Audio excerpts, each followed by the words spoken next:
As a personal trainer, you'll obviously know the importance of assessments before you start with a client and during your client's journey with you. After all, if you're not assessing, you're just guessing, is the well-known phrase.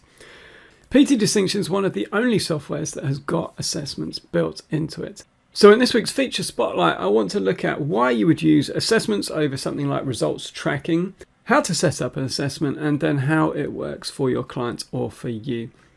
As mentioned, we do have results tracking as well. So a lot of the things you might want to set up for your clients to track would go into results tracking. It's very easy to use, it's easy for your clients, and it's easy for you, and you can get loads of good numerical results over time. Where assessments in PT Distinction really stand out and become really useful is for things that you want your clients to video their technique, or when you want to do it live with your clients. Because all of the assessments can be filmed inside the app. So for example, a movement screen or postural assessment, you can get your clients to do it, to film themselves, and then you write down the results for them with your observations.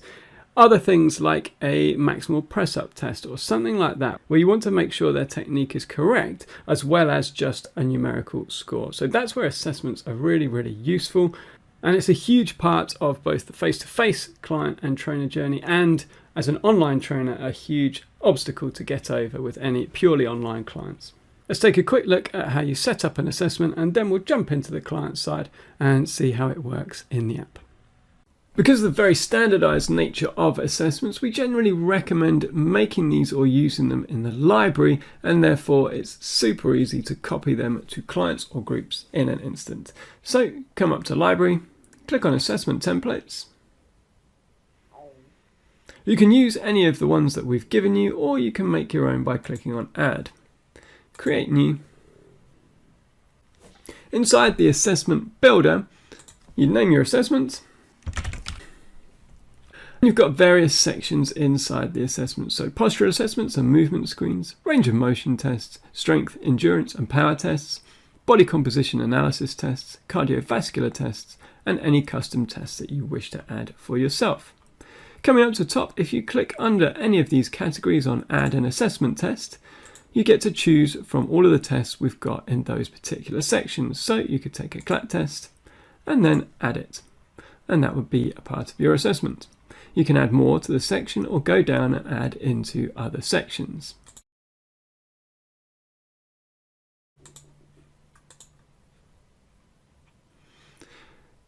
If there's tests that we don't have in there and you want to include, you can add them in the custom test section. So add a test, create a new one,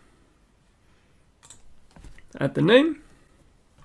You can put in a video if you wish to, or just use a URL from any video on YouTube or Vimeo that you wish to use. Add your description and then save it.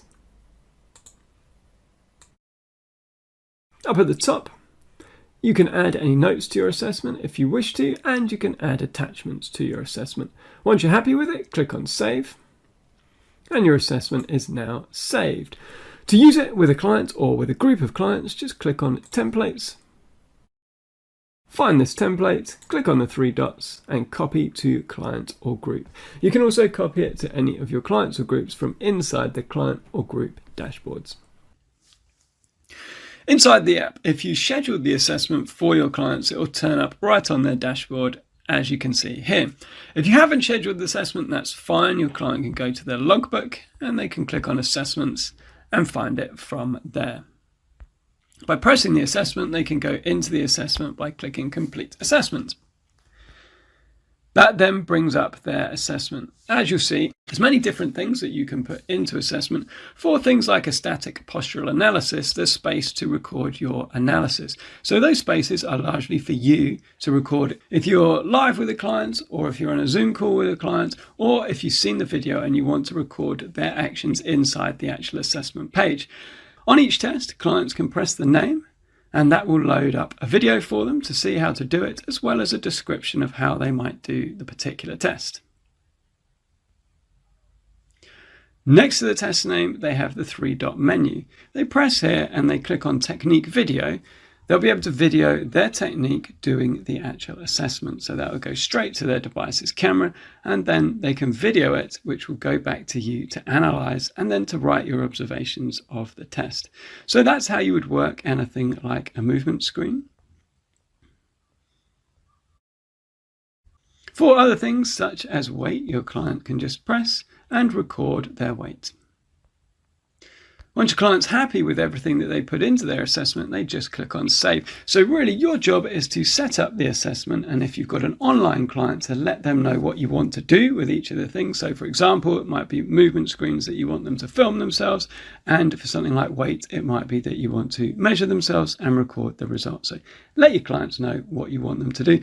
If you're working in person or live online with your client, then you would write in all of these results. You would write in your observations and then save it when you're happy to save. Closing that down, when you finish, your client can then just click it to mark as complete. And now that the assessment has been completed and saved, all of that will come into your dashboard so you can analyze exactly what your client's done and how they have performed all of their assessment tests.